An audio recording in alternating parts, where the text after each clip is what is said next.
On. All right. Awesome. We are live. So we're just waiting on Anthony to share this with people. People are going to start showing up soon.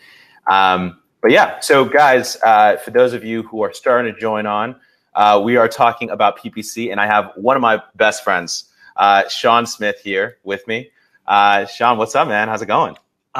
Dude, I'm doing really, really good. I'm just super excited to do this with you, man. I don't know, man. Who would have thought, dude? Like, we've been working together for like over a year, or how long have we been working together now for? Like over a year. Yeah, we've been working together for, I think more than a year. It feels like longer, honestly. I think it's like at least a year and a half. And who would have thought, like from where we started working together to now, it's just amazing, man. It's so cool.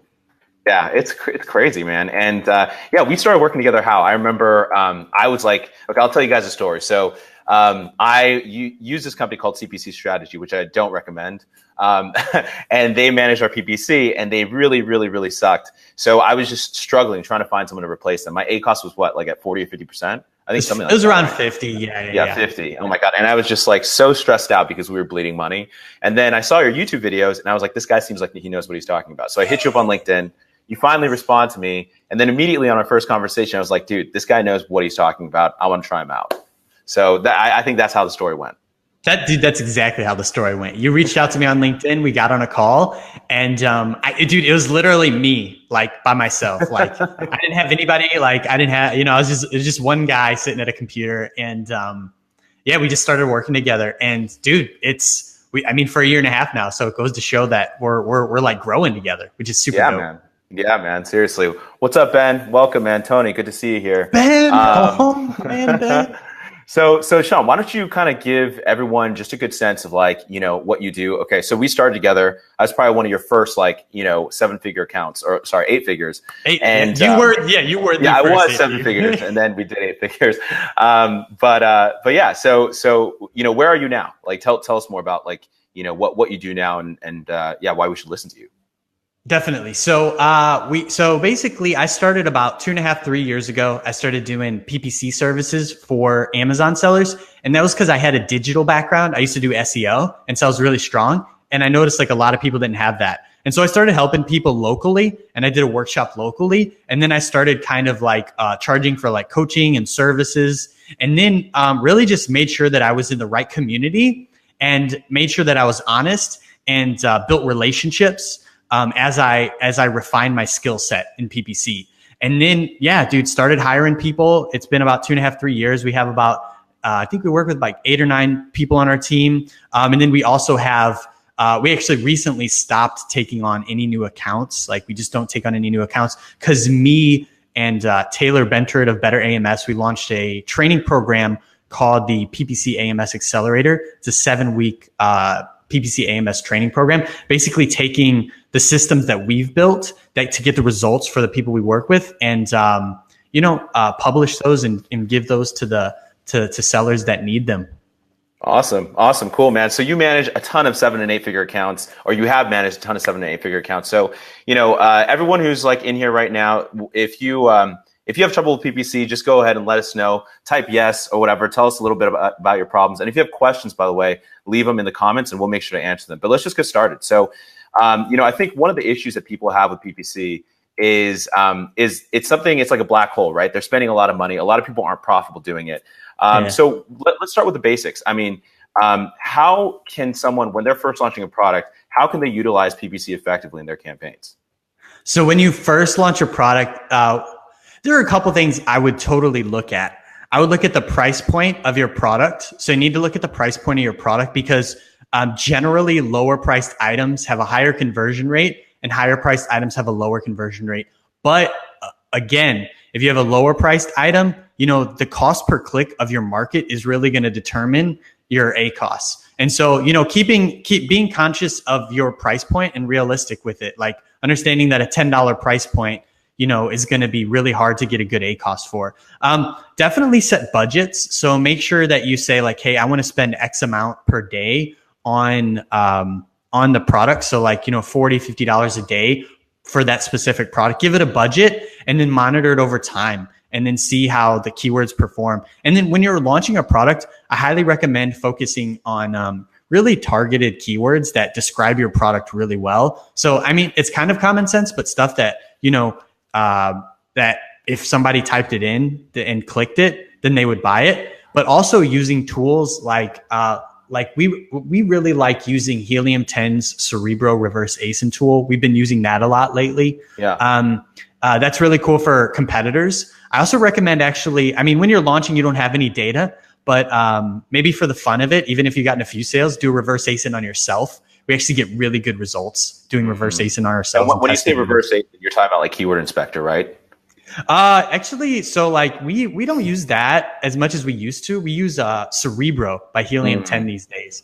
We used to use Keyword Inspector a lot, but we wanted to test something new, try something new, and we're getting a lot of good results with Cerebro. We're running reverse ASINs on ourselves, and that'll give you some competitor data. So in terms of launching, it's really all about like knowing what you want. Like, and also when you launch, you're going to have to tolerate a higher ACOS. And one thing to keep in mind is you need to figure out when you're going to get reviews, because your ACOS is going to look different before reviews than it will after reviews. Right. And so if you're launching PPC before you get reviews, you almost kind of want to like isolate that data set and put it to the side, because it's not going to be as accurate as when you have those, even one review, right? Even one review, get those 5 stars. And so keep in mind that like, as you launch your products and you're running PPC, that before you get a review, your PPC is going to look completely different versus after you get a review. So that data set before the review, it's almost not really, it's not really like super accurate. Totally. It's not going to be as accurate as after you get that review. And so calculate your time frame to review, because you're going to need to spend money. Like if you want to push really hard and go out the gate, you're going to want to spend money, right? And so figure out how long it's going to take you to get that first review. Try to estimate it, because the before and after is going to look different. Yeah. So totally. I would say awesome. And then, yeah, dude, I can go. All right. Yeah. What else do we got? No, that's awesome. Okay. By the way, guys, for all of you who just joined us, we just talked about ACOS. So why don't you guys share your ACOS numbers in the comments below? I'm curious to see what people have. I think we average somewhere between 25 and 30%, right, on our account. And I mean, for our products, it's pretty good. But I mean, I think it totally depends on the categories, right? And, for those of you guys who don't know, can you just share like what exactly is ACOS and why is that important for people? Sure. ACOS, it's average cost of sale, and it's the amount of PPC spend. So the money that you spend on advertising divided by the sales that you generate. And so that's ACOS. And so what's a good ACOS? Like how do you determine that? What's a good ACOS? Like the magic number. Yeah. It really depends on a lot of things. So for example, it depends on your profit margin. So in supplements and beauty, we're seeing that ACOS needs to be a little higher because it's more competitive. But like in supplements, margins are a lot higher as well. And so, somebody might have like 60, 70% margins, so they can tolerate a higher ACOS, and they're going to need to, because the average cost per click is really high. And usually the price points for supplements are lower. And so I would say, a good ACOS, I would say the range is from like, 10% to like 70% ish is kind of a range where like people are tolerant. Like that's what I would say. It depends on the price point. There's so many things, but that's depends on the company's goals, man, and what they want to do.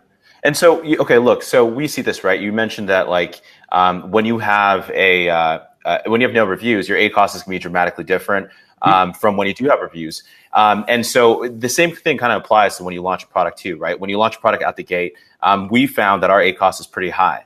Could you kind of give people a sense of like what to expect when they first launch a product? Because, some people might see a crazy high number and freak out. What's something that people can normally expect when they're launching? Like 100 or something like that, around 100. Like if you're in the after like a week or so, 100's fine. If you're like 200 plus, I would say then it's like kind of concerning a little bit, like go in and chop it up a little bit. But like, for the first few weeks, I would tolerate maybe like 100-ish. And then you're going to want to go down by like, it's going to go down over time as you cut the bleeding keywords. And then when you get the reviews, that should really help as well. So that's kind of what we're seeing for launches. Like a lot of the sellers we work with are pretty aggressive, and they'll tolerate a high ACOS out the gate, and then we'll just bring it down over time. Right. That makes sense. And it could also be an indicator, right? So if you have like a crazy high ACoS, let's say it's 200% plus over a period of time, it might mean that it's too competitive, or you're not targeting enough keywords. I mean, it could be a couple different things, right?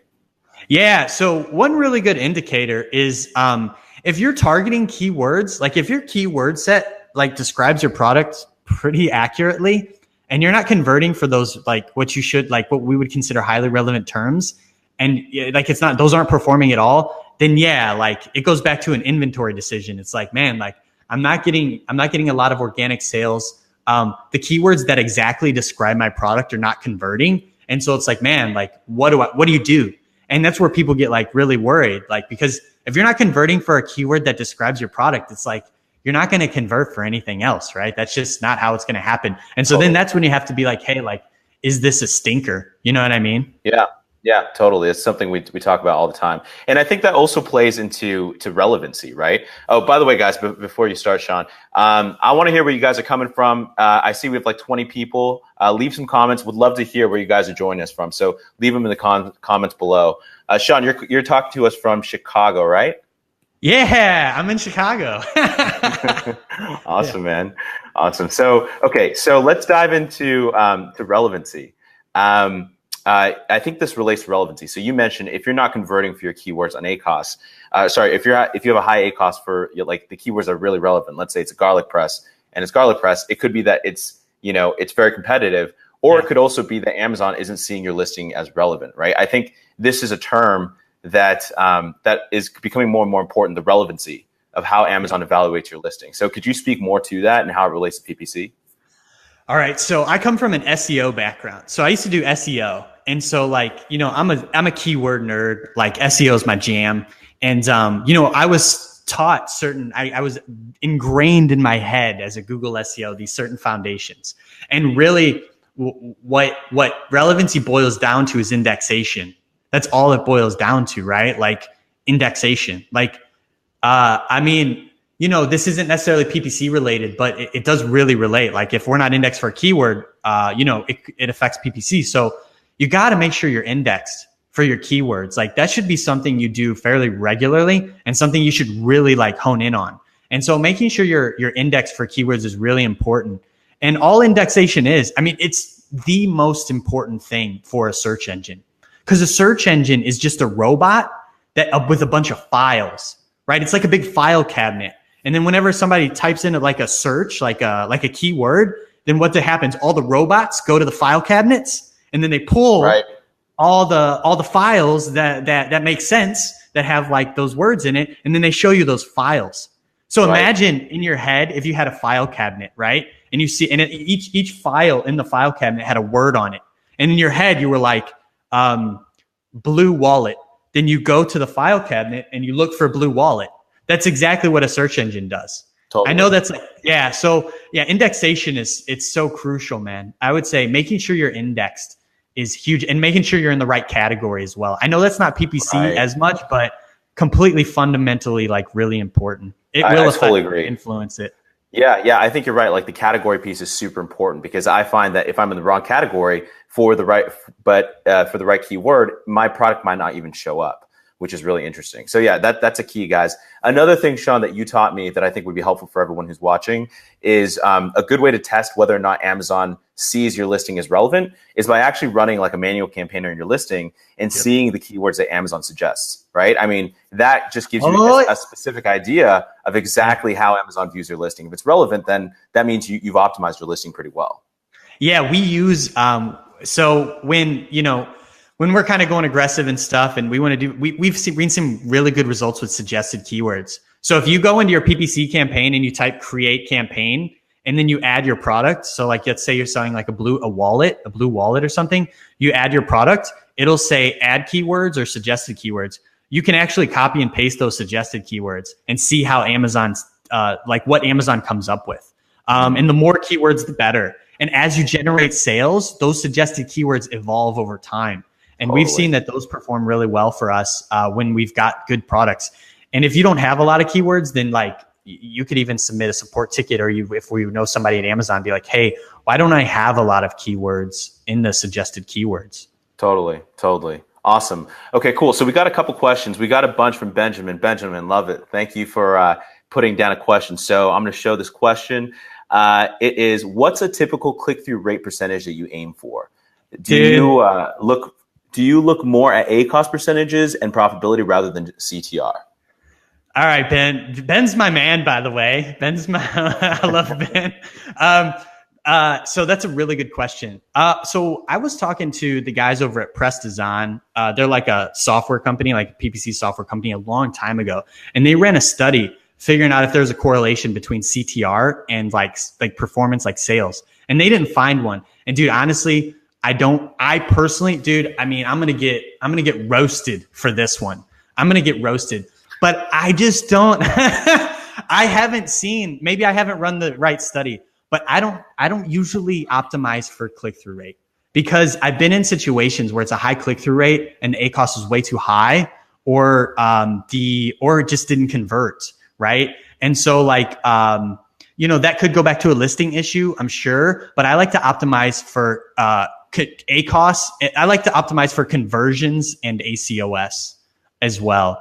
So I like to use ACoS just because that's a good one. But CTR, I haven't been able to correlate that. And we work on so many accounts and just haven't been able to go, oh, hey, haven't seen the data points. So I would say ACoS and profitability rather than just CTR for sure. Totally. And when you say you're optimizing for ACoS, talk more about that. What does that mean to optimize for ACoS? How do you go about that? How do you execute that? So it depends on the season as well. So keep in mind that season out, like right now in the summer season, we're having some like ACoSs are going up and traffic is going down for a lot of our accounts. So we're, keep in mind summer, the market's going to correct itself and things like that. So basically you can kind of set a target and then basically you optimize towards that target using bid manipulations. So just optimizing the bids based on the specific target. So what we'll like to do is find the difference between our current ACoS and the target ACoS. So like if our current ACoS is 50%, it's simple, right? If our current ACoS is 50%, then our target ACoS is 20%, then we would decrease the bid by 30%. But we do have a floor. So we have a floor. So like if the result of that change is 25% below the cost per click, then we default to 25% below the cost per click, because even though it has high ACoS, we don't just want to drive it down and kill the traffic completely.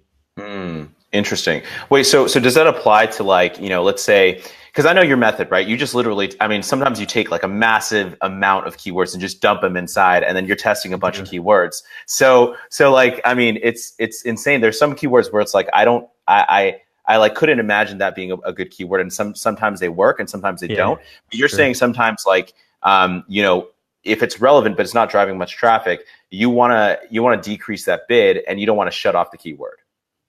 Yeah. So what I was saying was if it's a high ACoS, so it's showing that it's selling, then you do want to decrease the bid if it's above your target, but you don't want to decrease it so low that it completely takes it out of the advertising auction.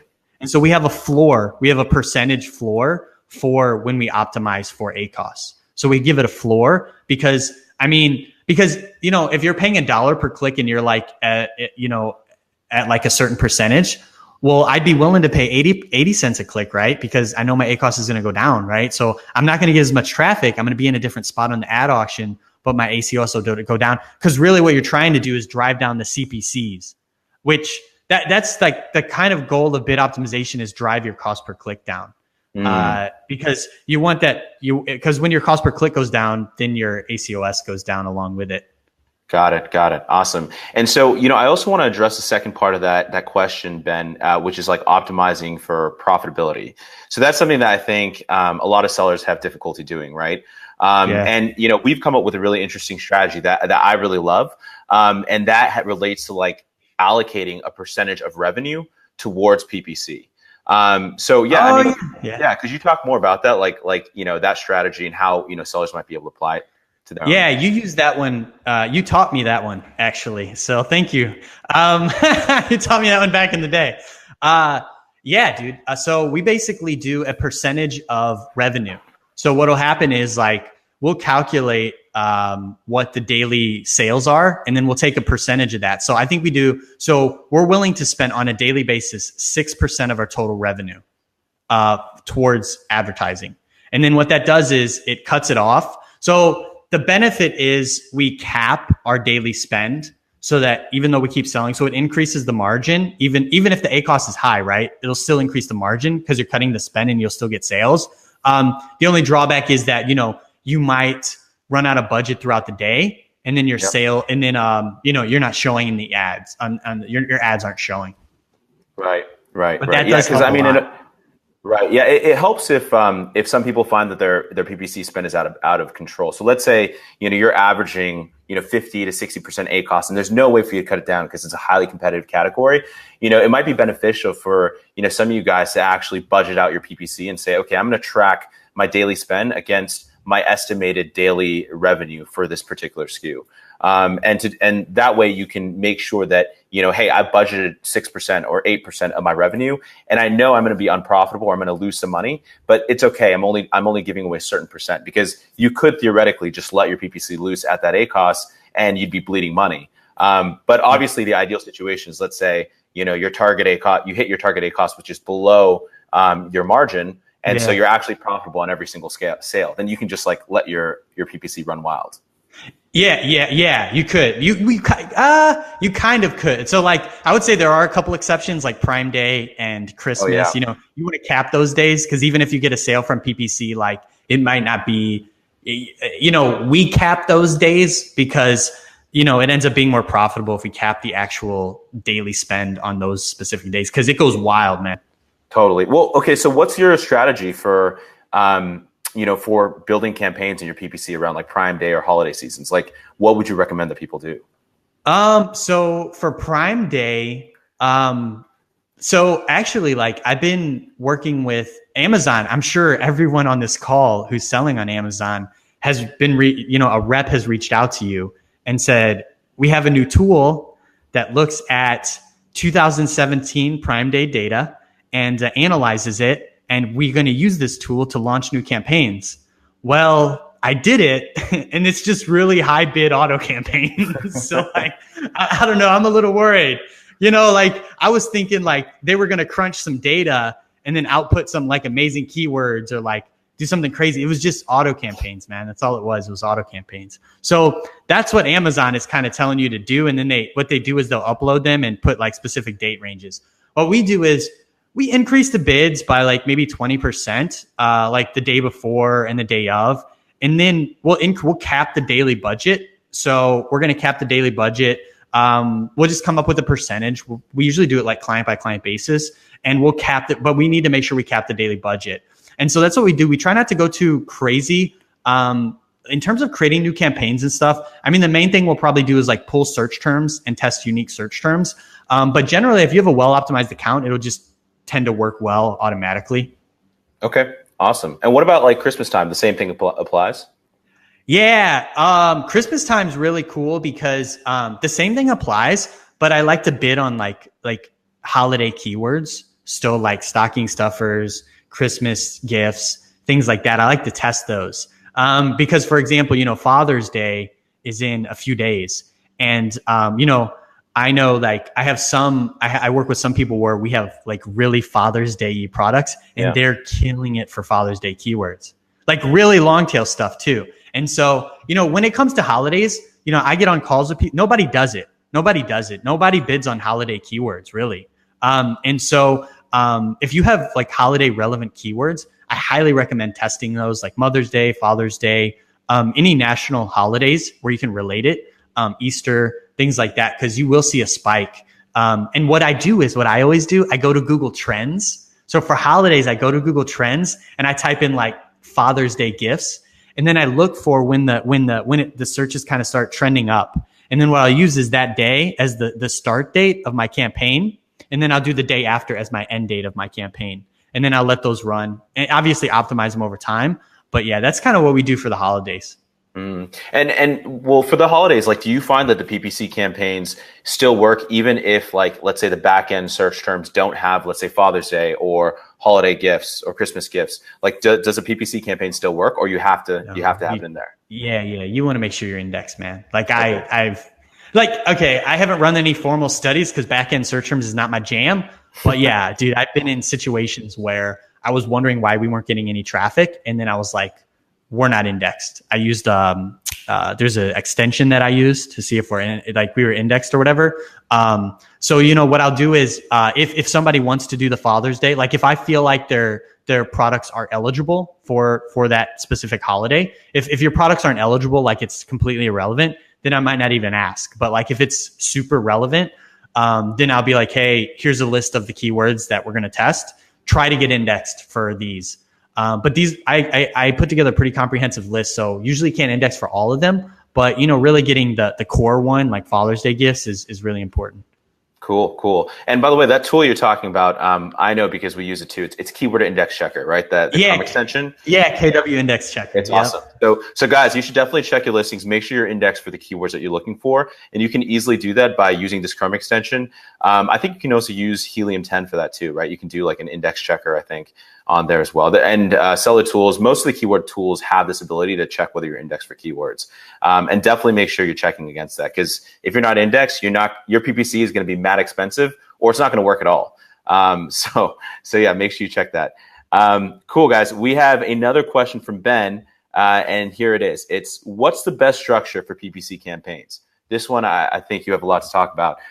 Is it okay to use multiple unrelated keywords in an ad set, or have it tightly grouped and related as an AdWords style? The best structure. So the way that we structure it is we put the SKU. So like, for example, like when we pull search terms, we'll put the SKU plus like an acronym that describes the method that we use to pull that search term, plus the date, plus the match type. So that's how we structure PPC campaigns. And each campaign gets its own match type. So each campaign gets its own match type. So like exact phrase broad. That way we can control the campaign at the ad group level. Is it okay to have multiple unrelated keywords in an ad set? So we would have to define unrelated. So like the way we'll do stuff is like when we pull from the search terms, we use data. So, or tightly grouped in AdWords as an AdWords style. I'm honestly like, since when we work with like the bigger sellers, they're pretty like liberal. And so like, we'll take a very data driven approach, and we'll just like use numbers to decide which keywords we want to test. And so like, for example, if you've got a keyword that is from your search term report that has only like 1 or 2 orders, it might not be as relevant, but we'll test it in phrase and broad at a lower bid. But if it's got 3 or more, then we'll keep that in a higher bid. So, we like to use the Amazon's data to kind of determine which keywords we test. And dude, you'd be surprised which keywords convert that might seem unrelated. We've been in situations where like, it's just crazy, man. I mean, I can't explain it. Sometimes we'll just convert for stuff that like is just like, and we'll kill it. Like we'll do really well. Like for like keywords that are just like other brand names or stuff that might not seem relevant that ended up converting really well for us. Because as you like with higher volume SKUs, you can really cast the net a little wider, like categorically, and you can even convert for other products as well. Higher volume SKUs tend to do a lot better on PPC for a lot more keywords. Awesome. Yeah, and I think, your point really hits home. Is you should constantly be testing these keywords over and over again, right? And testing them across exact, phrase, and broad. And you'll cycle through keywords. Your keywords might go through cycles. So a keyword that performed poorly in summer might do better during the holiday season. And so you'll cycle through those. And that's why I like keep pulling data and testing. It's good. Awesome. Shin Zhang says, preach him, Sean. So, and then we have, thanks, Shin. And then we have Sanjay Sharma. So he says, do you use a formula for a new bid which reduces bid based on ACoS and break even? Wait, do you use a formula for new bid? This one's hard. Hold on. For new bid. So like, let's say we have a, for new bid, I'm trying to sorry, Sanjay. Let's see. Do you use, sorry. Because if it's a new bid, we might not have any data, right? So I guess what you're trying to say is, do we use a formula to reduce bids based on A cost? We'll just go with that. Yeah. So we do use a formula. It's a pretty simple formula. It just finds the difference between your existing bid and your current bid and your target bid, your current A cost and your target A cost. It finds the percentage difference, and then it'll decrease it based on that percentage. So it is a formula. It's hey, do you want the formula, Sanjay? Yeah, if you guys want the formula, why don't you just share it, man? You should just share it. It's a gangster formula, right? It is the G formula. So we can get super technical here since this is PPC related. So let me pull it up. Here, let me get it real quick. And then, I'll get it for you guys. I can answer. All right. So we're going to share this gangster formula, guys. Sean uses this for our accounts, and it works really, really, really well. But basically, it's a formula that he put together that you can apply to your bulk uploads, and you can put it down across all your bids, and it's based on certain rules. He's found an awesome way to automate that process. Where do I put it? Is this the chat little thing in the corner? Yeah. Why don't you read it out, and then I will share it in the comments. Okay, read it out. Is it possible? It's not. It's equals open parentheses 1 minus open parentheses current A cost minus target A cost. You close parentheses twice, and then you multiply that by the max bid. And then multiply that by the max bid. Wait, let me just make sure I got this right. So equals current A cost minus target A cost times the max bid. Hold on, let me. Is there a way that I can paste it to you? Text it to me, and then I'll post it in the broadcast. Sorry. Do you have it on your? You can send it to me on Slack too. Yeah, I'll do that, dude. Hold on. Okay, cool, guys. We'll share this with you. And then I think Sanjay asked, and then do you use bulk uploads? Oh yeah, dude. I love bulk uploads. If it wasn't for bulk up, we use software as well. So that really helps. Software is kind of that's way more extensive, but when it comes to bulk operations, dude, bulk uploads is amazing. When I found bulk uploads, it was a Saturday. No, it was Thursday. I found out about bulk uploads, and then my whole weekend was shot. I was like, dude, I'm learning bulk uploads. Saturday night, bulk uploads. That was my night. And it took me forever kind of to learn it and understand it. Not forever, but one day. And dude, I use bulk uploads. It allows us to scale adding keywords to campaigns. It allows us to scale launching campaigns. It allows us to scale bid management. It allows us to scale adding negative keywords. It just allows us to do everything.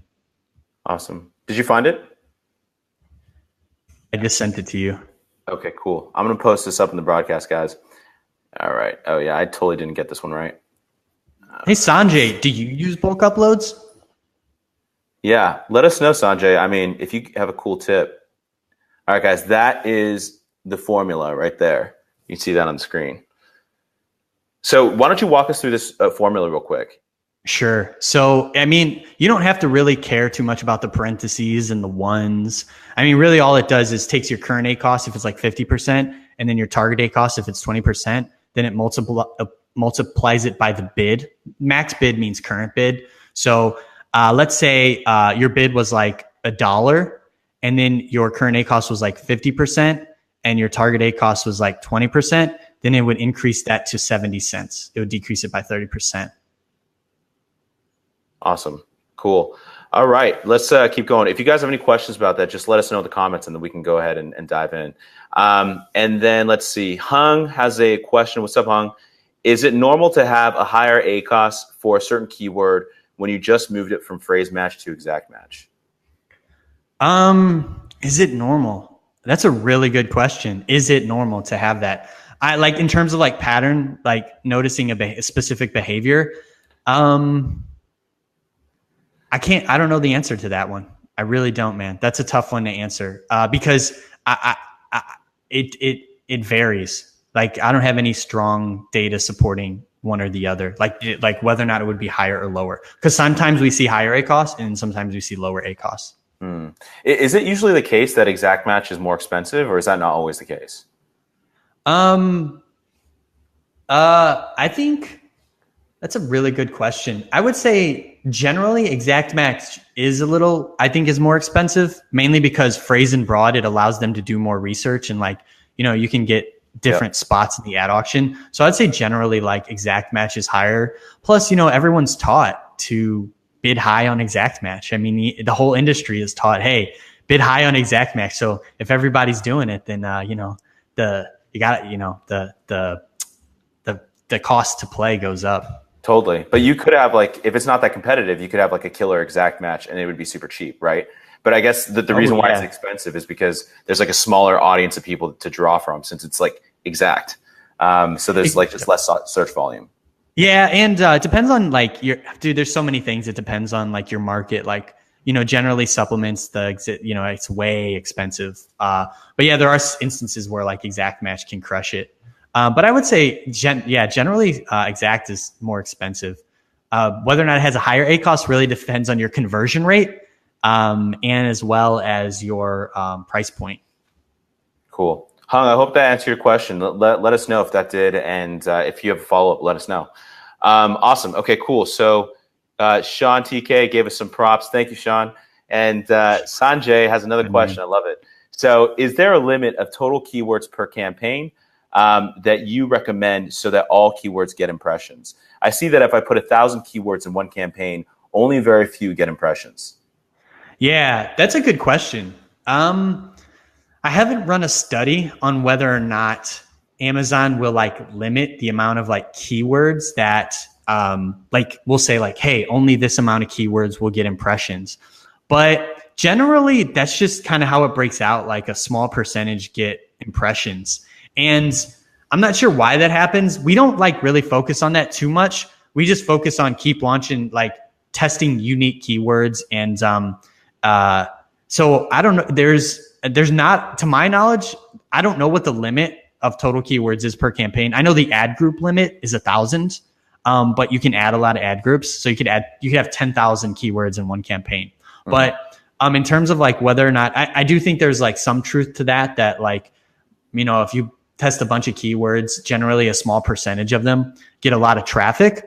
But I think that's normal. I think that's how it would be on any search engine, because generally that's how it breaks out. There's usually short tail keywords and longer tail keywords. Totally.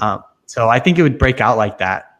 Yeah. I to add to that, I mean, just the fact that you have 1,000 keywords tells me that, it's likely that not all of them are relevant to your listing, right? To the product that you're targeting. And remember, Amazon really hits home on relevancy. So if your listing isn't deemed relevant, by Amazon, and it's a super long tail keyword and there isn't search volume, it's unlikely that you're going to get many impressions at all to begin with. So, I would say that, that they're probably, there's definitely less than 1,000 keywords that one listing is going to be able to target, just based off of the fact that, even your listing itself is limited as to how many keywords get indexed. So, if you have 1,000 different unique keywords, it's unlikely that all of them are going to get impressions. Yep. Awesome.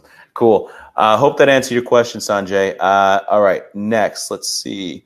Ben asks, any experience with manual day parting on Amazon PPC? This is a good one. This is a good one. This is we all know certain timings, mornings convert better. So we actually tried this. You want to give them a... Yeah. Ben's got the good ones, man. Yeah, man. He's got the Thanks, good Ben. ones. Good question. No, Ben, you're really getting my neurons firing here, man. Yeah. I'm going to be smart when I'm old because of you, Ben. You're building these connections in my brain, man. So that's a really good question. We've tested it on 3 accounts. So our software is able to do day parting. The reason I used to be a fan of it. I used to be hey, this would be cool. But we tested it on Nick's account. So we tested on Nick's account. I tested it on 2 other accounts as well. So for Nick's account, we day parted at nighttime. So we had a certain time at night that we would turn everything off and then everything on.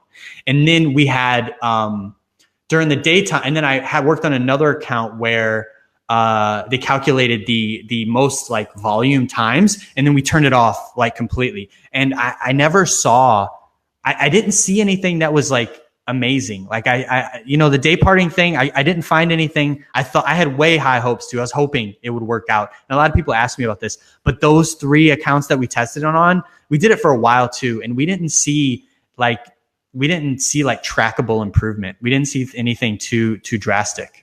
Yeah. Yeah. I mean, I wonder if the issue is also that Amazon just takes so long to refresh their data, right? I mean, with everything. True. And so it could be that when you're shutting it off and shutting it back on, it takes time for those accounts to ramp back up. I mean, there is a delay. Yes. Yeah. Yeah, there is a delay. Brian, my buddy Brian Johnson, I think he knows the exact delay. I can't remember the amount, but yeah, there's a delay. Yeah. I mean, I'm going to guess that that's also part of the issue. For those of you guys that are newer to PPC, there's usually like a 24 to 48 hour delay of when you attribute sales to a specific keyword, right? Or is it longer? I forget. What's the exact cutoff? It's up. So I think like they sent out an email pretty recent. Also, I'm going to go back to Ben's thing. So we did do manual day parting for a while where we manually did it. But then since we got a developer, we would just have the developer unpause and pause them. Cause dude, manually, it was just like, it's just tedious. You just go in and click it. And, it's just, one of those things you got to remember. But, the second thing, what were you talking about, Nick? I was just saying that Amazon takes so long to refresh their data that I would assume that there's also a lag in some form of if you were to shut off or pause your campaign to when it gets traction again. Cause it used to be the case that Amazon would favor historically old campaigns. I don't know if that's still the case. I don't know. What's your experience been with that? Generally, I don't like to test. I don't like to some people will be like, hey, if you take this keyword that's performing well and test it over here more aggressively, will it do better? I mean, I haven't run a formal study, but generally what I've seen is when you test a keyword again, it doesn't do as well usually if it has a stronger history. We've also been in situations where people would take AMS and they would run them in headline search in Seller Central and they didn't work as well. So I mean, if I don't know if it's doing well, I don't usually like to bother it too much. And also I wanted to answer your question about data attribution, right? The one you said afterwards. Yeah. So Amazon, I think they're getting better. They sent out an email earlier this year talking about how the majority of the sales will be attributed in 24 hours. They were trying to get better at it. I could dig it up. It's in my inbox. And I think the latest attribution is up to 7 days. In the campaign performance report, they used to give you a 30-day metric, but they got rid of the campaign performance report. So I'm not sure if they still use the 30-day cookie, but they definitely don't attribute it, which kind of sucks, but that's totally fine. But if you go into your search term report, it'll show you 7-day advertised sales, 7-day. So it gives you it gives you that hint of a 7-day cookie. Okay, cool. Awesome. Ben has a follow-up question. So we got a slew of them from Ben. Awesome. So let's see. If you were planning to spend $100 a day, would you try doing $1,000 per day budget and then pause it after the morning after $100 is spent? So we throttle the impressions Amazon shows to us in a short period of time. Wait, so if you spend $100 a day, will you try doing $1,000 a day budget? And then pause it after the morning. And pause it after the morning after $100. So is it $100 or $1,000? So spend $1,000. I mean, I think his goal is to spend $100 a day, but you're saying that your budget is $1,000, and then you day part by pausing. After. So we throttle to show us. Oh wait. Oh, I'm confused actually. Oh, I don't know if that works. Throttle the impressions Amazon shows us in a short period of time. Is the assumption that if we do day parting, Amazon will give us more impressions, or is it throttle the impressions? Oh, okay. So turn them on. Is throttle mean turn on and off, right? I think so. I don't know. Ben, if you could clarify that'd be awesome, man. I'm going to hop over to dictionary.com real quick. I think it means to slow it down, but.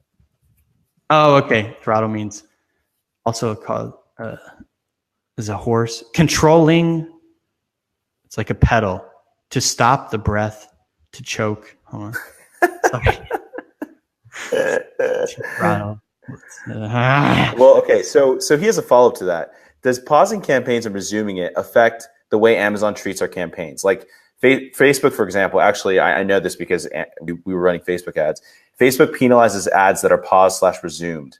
And from my experience, I used to have a campaign with 10 to 15% ACoS for many, many months, but went out of stock and got paused. When it came back, it was doing 20 to 30% ACoS and could never recover. Yep. Yeah, I would assume so. I mean, Nick, we didn't see any performance increase when we paused the campaigns at all. Like we literally saw nothing. Like I was thinking to myself, like, think about it. Like if we were able to pause and like our budget would go out. So yeah, I would say that, I mean, I haven't run a study, but I mean, from a business perspective, if you pause the campaign, they don't make any more money. So that could be something that happens. And plus generally when you like, start something up again, it doesn't tend to perform as well as it used to. I don't know. Like for example, like, there was a situation where like somebody brought like all their AMS campaigns to headline and, like copied them and they just didn't do well at all. And I think it's because of that history. I think Amazon favors history. Yeah. So what would you do like in Ben's situation, right? He's talking about, it used to be 10 to 15% ACoS for a ton of months. He went out of stock. It got paused naturally because when you're out of stock, the campaign, gets paused. What can he do potentially to try to boost that back up? Oh yeah. I forgot to mention the out of stock part. Dude, out of stock is one of those words that I hate to hear. I hate to hear the word out of stock. Like it gives me nightmares because it's like the longer you're out of stock, the nightmare gets worse because you never know how it's going to perform when it comes back. And I don't know, in terms of going out of stock, like I have been in situations where we had a product that was doing really well and then it went out of stock. One of the clients I work with in beauty and like, it came back in stock and it just hasn't recovered at all. Like nothing, it's not doing as well as it was before. I always try to avoid going out of stock. Dude, out of stock is one of those things where like I get nervous about because you just never know how it's going to perform when it comes back in. Yeah. And usually I always tell people to kind of treat it like a relaunch, where you try to like basically like trade it like if you were launching a product. You would try to get the volume up, do what you would do during a launch to try to get the volume back up. Because going out of stock, it's those are unknowns. And those are unknowns. But generally what we've seen across the board is that when it comes back in stock, ACoS is higher initially. And PPC tends to be a lot more difficult for us if we've been out of stock for a while. And go ahead. Sorry. Oh, and some of the things, it depends on how accurately you watch the market. But the market might change as well, right? Like if you're out of stock for a month or two, all these competitors might be coming in and they might have more. Dude, if these competitors that came in while you were gone, or even your competitors that were in there before, they're going to keep gaining history and getting conversion history. And Amazon's going to favor that over you if you went out of stock. So it's kind of like uphill battle. Yeah. Yeah. I have a theory and I'm literally just making this up right now. But my theory is that in my experience, Amazon will, and I know this through my lightning deals, right? So I'll run lightning deals and they used to be crazy effective no matter the product. And now I find that there's actually like a placement level regarding lightning deals based off of the history of the listing. So, lightning deals used to be really effective for products that like did really badly and I just want to get rid of them. Now I can't even do that with a lightning deal or a best deal. And those are really hard to get. And so my theory is that Amazon is constantly validating your sales performance and they use that sales performance to determine your placement. So I would imagine that it would make sense that they do the same thing for PPC where, if you've been out of stock for a while, that means your sales performance is really low. And just like you said, you might have to relaunch or you need to up your sales velocity by doing some kind of massive giveaway, like a 1-day blast to like spike it so that maybe, your PPC might be cheaper or your ACoS might, you might give it a kickstart to where Amazon starts placing you positively for those, keywords because you're competing with other people who already have way better sales performance because they haven't been out of stock. That's my guess. But I would imagine it's something that you might want to try. Is that what you do? I'm sorry? Come back in stock? Honestly, not all the time. Sometimes we do. But for our most popular SKUs, usually it takes at least 10 days to pack it. Yeah, well, I was just curious about your experience with being out of stock and what you guys do when you come back in stock. Yeah. Sometimes, I think a giveaway does help. Like we use ZonJump, but I've been reading some people have been saying that, that the multi-day giveaways haven't been working as well. Yeah. And I've actually I read an article by Anthony Lee and and Brendan Morris too, and they're talking about how like a massive 1-day blast seems to be more effective now. So really? yeah, so it's interesting. I mean, I don't know. There's a lot of stuff going on, and we have to test it ourselves. That's interesting because it wasn't like that a while ago. Or actually, it originally was like people would use the 1-day blast, and then it went into the intervals, and now I guess maybe some of the data supporting the 1-day blast again. Yeah, it's weird. They're constantly changing stuff. That's how it is with Amazon. But yeah, maybe try that, Ben, and see if that improves your ACOS. But I do know that, like, if let's say Amazon, you might want to check your relevancy percentages too, because sometimes that changes as well. So, I've seen in my own experience, if you're not relevant for a keyword and then you become relevant, the PPC actually becomes cheaper. So that might be something that you want to check out too. Amazon might have demoted your relevancy. I've seen that on some of my listings just out of nowhere, and you can check that through. Really? Yeah. It's pretty crazy. That's a really good piece of information to know. Yeah. I actually looked at one of my listings the other day and I was like, what the hell happened? I was totally indexed for these keywords, and now Amazon has scored me at like a 50%. So yeah, it's kind of crazy. Wow, dude, that's crazy, man. So crazy. It's wild, man. Yeah, man. Okay, so Diala has a question. What's up, Diala? Is it possible to rank on page 1 with PPC alone without giveaways? Oh, that's a good question. I'll be honest, I really don't track rank that much. Because we just focus on the advertising side of things. I would say from my experience, generally what I've seen, and don't worry, I talk to clients about rank and I talk to people about rank. Like, I like to know what's going on. I'm in a mastermind. I like to know how this is working. I would say if it's a really low competition market, I think it would be a lot easier than if it was like, I don't really, if you're like in beauty and you're selling a really competitive product, I don't think, I mean, don't quote me, but I don't think it's going to be very, like, you're not really going to get there. Just PPC alone, nah, it's not going to happen. If it's a really low competition market, we've seen some crazy performance. One of our clients that we came in really low competition market. I mean, nobody in this, like, they're like a pretty big retail company. And they're massive in retail, and they sell products that are really hard to sell. So there's almost no competition.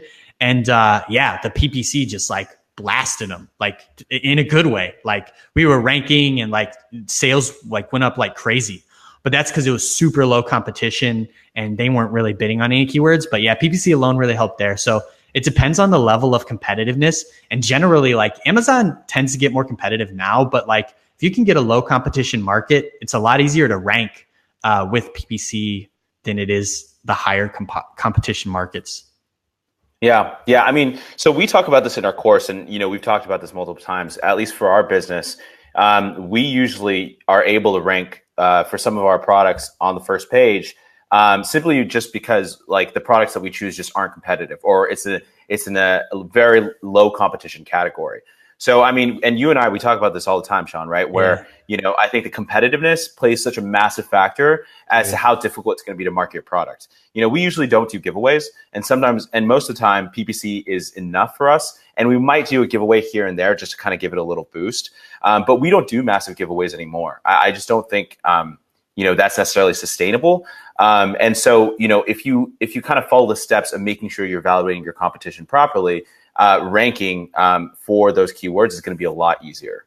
That's what we found. So yeah, it's definitely possible, but it depends on your product and category for sure. Awesome. Yeah, no problem, Diala. Cool. All right. So let's see. What other things can we talk about right now? Is there anything that we're missing, Sean, that you think is important for people to talk about or think about with regards to PPC? Regards to PPC. Dude, hold on. Let me open my notebook here. We talked about, let's see. Okay, I actually have one. So we talked about software tools, right? So software tools. So software tools. There's a couple new tools that are coming up, like My PPC Pal, Zon tools. So what are your thoughts on these automated PPC tools that are coming out right now? Well, my first thought is like how speechless I am at the amount of tools that have been coming out recently. You know, a lot of sellers who started years ago, there was nothing out there. Like when I started doing PPC like a few years ago, I invested in a developer because there was nothing out there that did what I wanted. And so like it was like PPC Scope version 1.0 at the time, right? And now it's like everybody and their mom has a software tool for PPC. What are my thoughts? I don't know, man. I'll be honest. Like, I don't know, man. Since we have our own developer and we build our stuff based on what our needs are, we don't test a lot of tools. I like to know the guy. Like, I know some of the people in the space and I like to talk to them because they're really smart. But, you know, I think tools are good. I think tools are only as good as the humans that build them and the humans that use them. And so, you know, it's not going to be a complete workaround, right? Like, I think automation is good for basically like getting rid of like menial tasks, but there are certain things that you can't automate, I think, in PPC. So I would say, like, if you do use a tool, just, you know, you definitely want to know like what it does, how it makes changes, things like that. There's so many, man. I mean, Zon tools, you know, FeedVisor's coming out with a PPC tool, which cool. FeedVisor is aren't they like a price? Aren't they like a buy they're box? repricing tool. Yeah, they're really like going hard on those software tools. Yeah, I mean, I think, yeah, it's interesting because the tool thing, the tools of the automation, it kind of scares me personally because I like having someone to talk to about PPC. Yeah. And I feel like, you know, especially if you're selling in a couple different categories, each one is going to have a different strategy, you know, around keywords that you target. You know, or let's say you want to do Mother's Day campaigns or Father's Day campaigns. Yeah. I mean, those are things that you can't automate through a tool. But I mean, if I think one thing you could probably automate is like bid adjustments, right? That's something that you could probably automate. But, you know, if you want to, let's say, you know, increase your bids on something because your product just came back in stock, then, you know, I don't know if you can do that through the tool. So there's a lot of different things that, you know, you might want to do in person. But yeah, I would just say maybe down bidding, that might be something that you can automate. Yeah, I agree. And keyword research, it just, you know, that's a tough one to automate. That's a tough one to automate. And then calculating starting bids, that's a tough one to automate. Bid optimization, I feel like, is the low hanging fruit, but understanding starting bids and things like that. Yeah, I would say those are tougher to automate. And like you said, out of stock, coming in stock. Yeah, those are, you know, as the needs of the business get more sophisticated, you know, the tool has to be more sophisticated as well, or the approach. And so, you know, I'm a little nervous, and mainly, like you said, because I like to kind of control things a little bit. So and plus we have our own developer and stuff like that. But like, I mean, if you're getting results, all that matters is if you get results, right? So totally. Whether or not you do it with your hands or a robot, you know, it's the result that matters. So, yeah, you know, whatever gets you the result, man. Yeah, man. Totally. Awesome. Let's see. Last thing, you know, what would be your, biggest tip for someone who is just starting out with PPC, and is starting out launching their product, you know, and wants to make sure that they're controlling their costs and wants to be profitable? Like, what, you know, how would you walk them through that process to make sure that, you know, they get set up in the right way? What I would do is, so let's say you have a brand new product, right?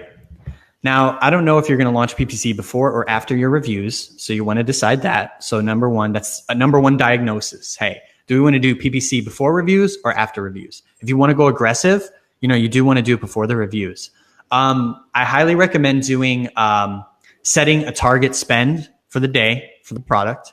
And then forecasting that out for 30 days, and then forecasting that out for 60 days, and just seeing how much money it is. Because you have to, you know, you're going to be spending money. And so you got to know how much money you're going to spend, because $40 a day times 30 is different than $40 a day. You know what I mean? When you look at it.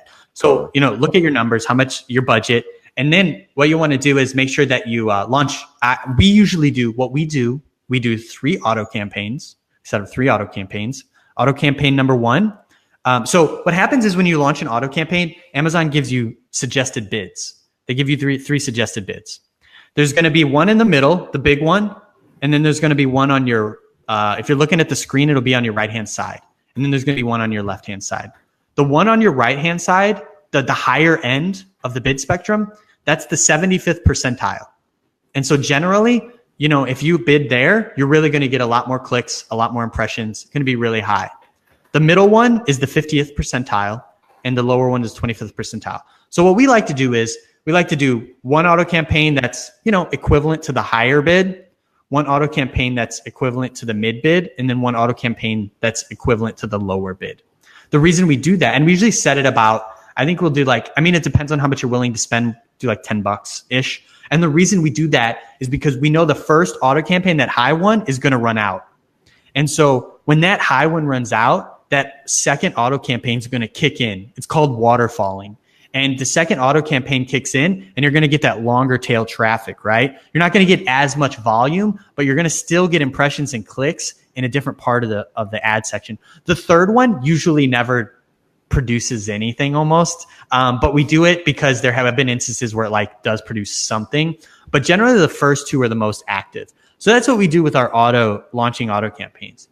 And then with manual campaigns, you know, it can get really sophisticated. If you want to keep it simple, I do recommend, like, you know, when you do keyword research and you write your listing, you know, Nick's going to teach you guys how to do that. And, you know, that's a different skill set, is writing the listing and the listing thing. So you're going to want to take those phrases from your title, right? And you're going to want to like, start bidding on those phrases, the ones that are just like, okay, those are perfect. And you're going to want to test those. Dude, we out the gate, we don't do just auto campaigns. Some people, what they do is auto, and then they'll just let those run and then pull from the auto. We go a bit more aggressive. We just make assumptions. We just say, you know what, describes my product. I should be converting for this. Yeah. So we'll do manual campaigns, exact, phrase, and broad. And, you know, whatever your difference, however much you're like, if your auto campaigns are like $10-$20, then do like $10-$20 for those, and then just measure the spend, because they don't always spend clean like that. And then, but you'll want to, I bid on those in exact, phrase, and broad. And what we've been doing is, so get those really relevant ones that describe your product, and then definitely do like reverse ASINs on maybe your top 3 competitors. Do a reverse ASIN using like a Cerebro or a keyword inspector or something like that, and see what things are happening. Like, you should really enjoy this process, because I mean, I do. And you learn so much. Like keyword research, I've done keyword research for really long periods of time. And even though it makes my eyes hurt, I really enjoy it. Like, it's the SEO in me. So totally. Like, you really want to like understand things, like pull keywords that make sense, right? And then test them. And then basically like test them in exact, phrase, and broad, like the really relevant stuff. Also, what I recommend is what we do is we used to do like a fixed bid, but what we're going to start testing is using suggested bids. So when you bid on the exact, phrase, and broad, you can apply the suggested bid. And what we're kind of testing is like doing like 25% above that suggested bid and seeing how that works. We usually do exact is like $2.22, phrase is like $1.78, and then broad is like $1.30 or 20, like something like that. Because that really worked for like the majority of products. If you're in supplements, things like that, it might be a little more difficult. You need to go higher. But you could either do those fixed bids or test the suggested bids out. And then that's what, for launches, that's what I recommend, is like testing, getting some manuals out the door and autos out the door, and then start running traffic to those. And any keywords you want to rank for, you definitely want to test in PPC. Totally. Yeah. I mean, I think, you know, adding those manual campaigns is a really, really great tip. And, you know, now we have all these awesome tools like seller tools where you can pull exact search volume, and then you can take your like top 20 or top 30, you know, based off of exact search volume from greatest to lowest, and then just plug them in, because it's already vetted. Like, it's not a guess anymore. You know, these are keywords that you know, and you can eyeball and say, these are relevant for sure, and apply to my listing, and you can plug them in. And you can feel confident around bidding on them early on. And that'll allow you to maximize that 14-day window. So that's a really awesome tip. Cool. The last question. So from Sanjay, do you like Bid Plus? I mean, you know, do I like Bid Plus? Conceptually, it sounds beautiful. So basically, for everyone in the audience, Bid Plus is a mechanism that will allow Amazon to spend 50% above your current, the bid that you've put in there, right? So 50% above. So if you spend if your bid's $1, then it allows Amazon to spend up to $1.50 for a click to give you. And the goal here is for them to, like, their selling point on this is that using Bid Plus will give you like better placement in the ad auction. I did run a study. I mean, dude, I haven't done extensive tests with this, but I did do a controlled test with one of my bigger clients with Bid Plus, and didn't see a difference. I'm going to be honest. We just didn't see a difference. Like, I literally didn't touch them for 2 weeks. I mean, this was about like 6 months ago, because I don't really like to play with it that much, because no one in my mastermind, I'm in a PPC, nobody uses it. And it's just like, so yeah. Do I like Bid Plus? You know, no, because if I did, I would use it, I guess. so I guess no, I don't know. So like, I don't have any strong feelings for or against Bid Plus. Like, you know. That's so funny. But yeah. I've actually, you know, I'm in this $1 million group, and I pretty much read the same thing. Like, you know, most people haven't found Bid Plus to really do anything. And honestly, I feel like it's partially a scam for Amazon to make more money from you. You know, Amazon is always trying to charge you up the ass for all these different things. So yeah, I mean, I haven't heard anything from anyone about Bid Plus. It's never been like a major thing. Sanjay, do you use Bid Plus? And if so, have you seen any results that would like debunk our current thoughts? Yeah, I mean, I'm curious. If you guys have experience with Bid Plus, Ben, it sounds like you experiment a lot with PPC, so I'd be interested to hear your thoughts. But yeah, I mean, I personally have not heard anything good. I'd love to hear something different. Cool. Well, I think we're going to start wrapping up. But guys, I just want you to know, so Sean is actually, he co-created one of the modules with us in the private label MBA, which is really exciting. We made this strategy called the PPC Blitz strategy, which we use in our business as well. And we also have an entire module that Sean, you know, we do a co-video, and he talks about optimization strategies, just the entire process from campaign budget management, you know, cutting bleeders, finding search terms, all that kind of stuff. And we do a walkthrough. It's really, really gold content. So yeah, if you guys want to sign up for a webinar, link is in the post. You can join us on Friday, and we'll talk more about kind of the MBA and what's going on there. But Sean, do you want to talk more about where people can find you and where they can hit you up about, you know, PPC? Yeah. I just Sean at ppcamsaccelerator.com if you have any questions about PPC. Okay, cool. And yeah, you have a partner too, right? Taylor, and he's an expert at AMS. Yes. I believe he will be posting in Seller Tradecraft tomorrow, Awesome. if my calculations are correct. Awesome. So yeah. So for the PPC AMS Accelerator, it's like an online training program we put together, and it's basically I do the sponsored products portion of it, since the agency that I run only does sponsored products, and he only does headline search and product display. And so we partnered up to create, you know, a program that teaches people how to do scale it, right? You know, it's more for established sellers, because that's who we've, you know, had the most experience with and built our systems for. Awesome. Really cool. Okay, we're going to do one last question. Vivian Cheng asks, if someone clicks the same sponsored products 100 times, will Amazon charge it 100 times? That's a really good question, Vivian. Gucci. So let's see here. That's a good question. So Amazon, so they claim to kind of have like a fraud, like detection software. I can't remember where I read this. It's somewhere in, like, I think the question mark over the clicks. If you click learn more, you know me, just clicking on little boxes and reading them. But I believe, to my knowledge, they have like a fraud detection software. So I've been in situations where people have been victims of click fraud, where somebody might create a bot that rotates IP addresses, you know, around the world or around the nation, and it would just keep clicking on their ad, and then you would see this huge spend. So yeah, you know, I haven't had any experience with it lately. This was kind of a while ago, so maybe it's going down. But yeah, you know, that's called click fraud, and it can happen. Yeah, I mean, I've actually gotten emails with Amazon saying, "Hey, you were overcharged for PPC, blah blah blah." It happens for sure, and Amazon is on it, but who really knows? You know, Amazon's kind of a black box.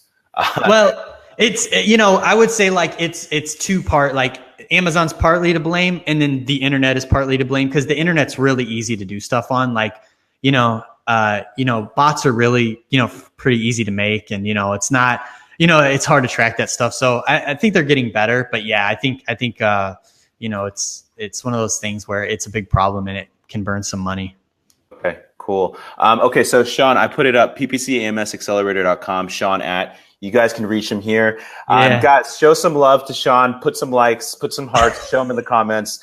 I really appreciate Sean spending time with us to just, share his knowledge and drop some Gucci bombs. Yeah, dude, I'm a hearts guy. If you guys ever see me on some posts, I do the hearts. I go that extra mile. So give him some hearts, man. Give a man some hearts. Treat others as you would like to be treated. Awesome. All right, guys. Well, that's it. That's a wrap. And thank you for joining us today. Hopefully you guys enjoyed this. Again, if you guys want to get more information, check out our webinar. That'll be on Friday. We'll have the link in the post. All right. Take it easy, Sean. Talk to you soon. Bye. Bye, brother.